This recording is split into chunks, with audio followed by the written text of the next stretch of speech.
বিসমিল্লাহির রহমানির রহিম। আসসালামু আলাইকুম। আজকে আমি একটু পরিচর্যা করব ছোটো গাছে কী পরিচর্যা করতে হয় এবং লাউ হওয়া পর্যন্ত কি পরিচর্যা করলে ছাদে অনেক অনেক ফলন হয়। আমি সব জৈব সার দিয়ে কীভাবে লাউ গাছের যত্ন করি, পরাগায়ন করি, মাছের আর ময়লা দিয়ে কী ধরনের খাবার হয়, গাছে লিকুইড জৈব সার দিলে কী হয়, রক্ত সার দিয়ে কী হয়, আমি পুরো ভিডিওতে দেখাবো।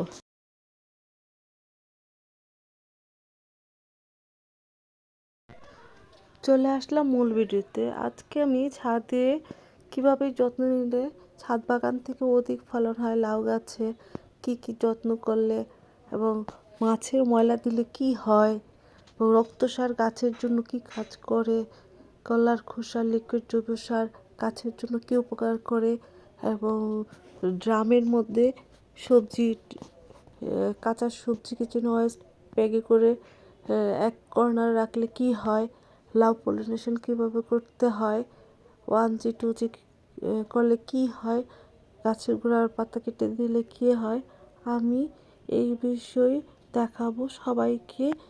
পুরো ভিডিওটি দেখার জন্য অনুরোধ।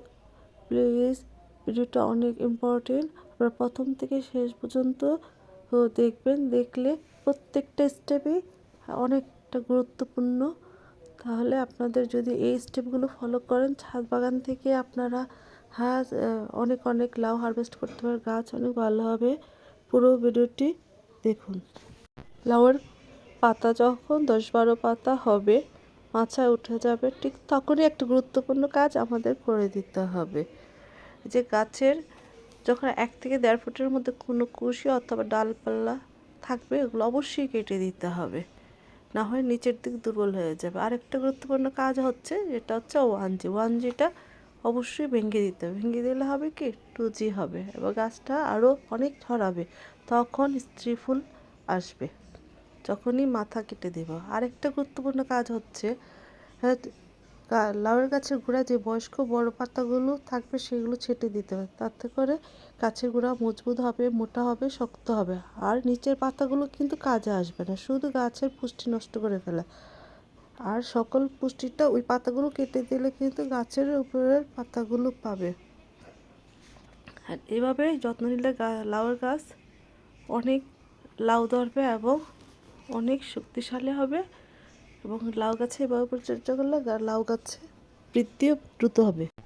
আজকে আমি লাউ গাছের গোড়ায় মাছের ময়লা দিব। এটা হচ্ছে নাড়ি বুড়ি। এতে করে কি আমার গাছের ক্ষতি হয়ে গেল? না, ক্ষতি হবে না। মাছের ময়লাতে কিন্তু আমরা খুব ভালো মানের সার পাবো ও সার পাওয়া যায়। এই মাছের ময়লাতে আছে নাইট্রোজেন, ফসফরাস, ক্যালসিয়াম, আরও অনেক মাইক্রোনিউট্রিয়েন্ট উপাদান আছে এই মাছের ময়লাতেই।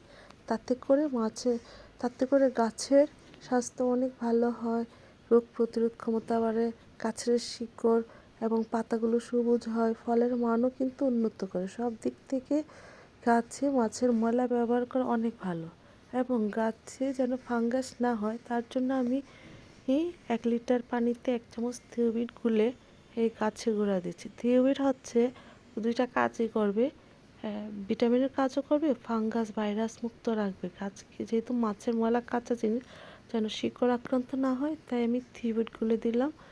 গাছটাকে সবুজ রাখবে, সতেজ রাখবে, রোগ মুক্তি রাখবে, এবং গাছটার পাতা অনেক সতেজ থাকবে। এবং আমি যে ডিকম্পোস্ট করার জন্য সবজি খোসা রেখেছি, তার উপরে আমি এই থিওবিটটা গুলে দিয়েছি, যেন ওই যে সবজির খোসার থেকে যে এই ডিকম্পোস্টের সার যাবে, ওটাতে যেন ভাইরাসের আক্রমণ না হয়। তাই আমি এই লিকুইডটা পুরো গাছের গোড়ায় ছড়িয়ে দিয়েছি। এভাবে দিলে আপনারা গাছ অনেক হেলদি হবে। লাউ গাছে এক এক সময় এক একটা পরিচর্যা করতে হয়। ছোট থাকতে একরকম, যখন ফল দেওয়ার সময় হয় তখন আরেক রকম। এভাবে পরিচর্যা করে। এটা হচ্ছে আমি ডাল দেওয়ার পানির সাথে আমি এই যে কলার খোসা, পেঁয়াজের খোসা, আলুর খোসা একটা মিশানো একটা জৈব তরল লিকুইড সার মিশিয়েছি। এটা এখন যেহেতু লাউ ধরার সময়, এখনই আমি এটা সপ্তাহে 1 দিন এই সারটা দিব। এই লিকুইড জৈব সারটা দিলে গাছ অনেক হেলদি হবে এবং অনেক অনেক লাউ ধরতে গাছকে সাহায্য করবে, এবং এটাতে অনেক পটাশিয়াম আছে। পটাশিয়াম থাকলে গাছ শক্তিশালী হয়, রোগ প্রতিরোধ ক্ষমতা বাড়ে গাছের, এবং ফলের পরিমাণ বাড়ে এবং গাছ সুস্থ থাকে।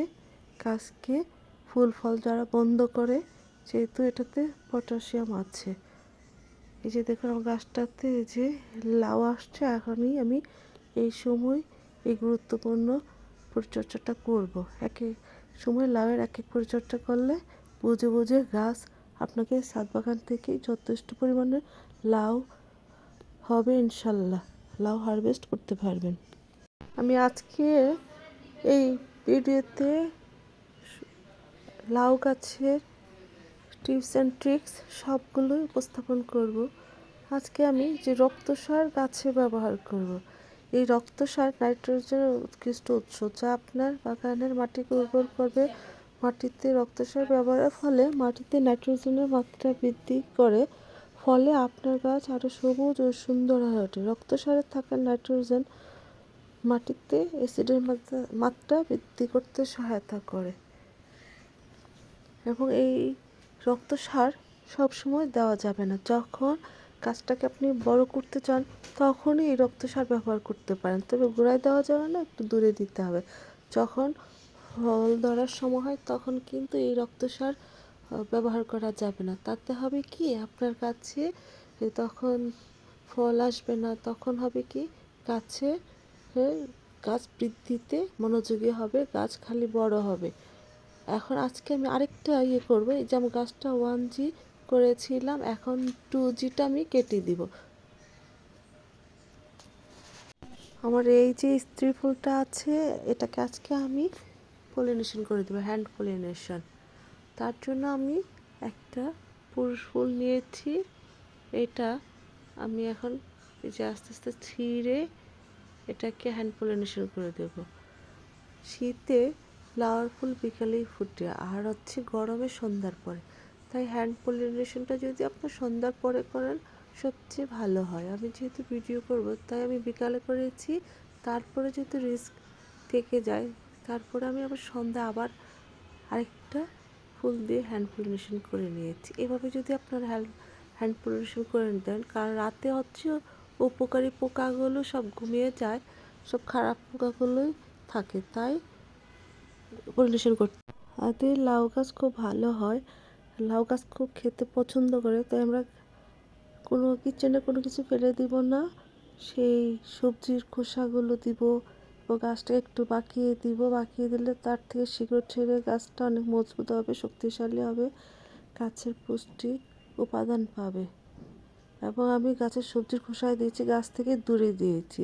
ও গাছের গোড়ায় যদি আমি সবজির খোসা দিই তাহলে কিন্তু গাছটাকেও পচিয়ে ডিকম্পোস্ট করে ফেলবে, পচিয়ে ফেলবে। তাই গাছে যখনই আমরা কোনো সবজির প্যাকেট রাখবো গাছের গোড়া থেকে একটু দূরে রাখবো, কারণ গাছের গোড়া দিলে সবজির খোসাগুলো গাছটাকেও সার বানিয়ে ফেলবে। দেখুন কত পছন্দ হয়েছে এই সবজির খোসাগুলো, তাই খাবার সংগ্রহ করার জন্য কত শিকড় ছিঁড়েছে, এবং পছন্দ হয়েছে বলেই গাছ এত শিকড় ছিঁড়ে খাবার সংগ্রহের জন্য উপরে চলে আসছে। এই সারটা হচ্ছে লাউ গাছের জন্য একটা উৎকৃষ্ট মানের সার।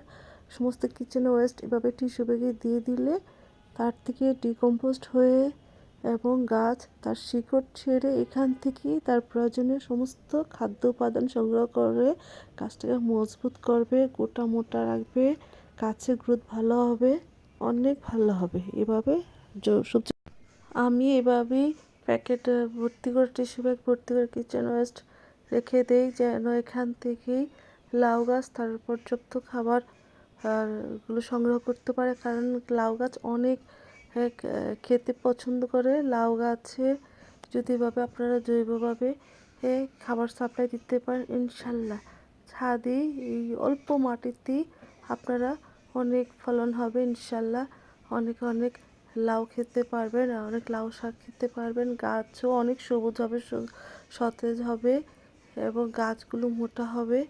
তার পুষ্টি গুণ সব এই যে এখান থেকেই সংগ্রহ করতে পারবে, কারণ গাছের অনেক পছন্দ জৈব কম্পোস্ট, কিচেন কম্পোস্ট সার লাউ গাছে অনেক পছন্দ, এবং এটা তো উৎকৃষ্ট মানের একটা সার।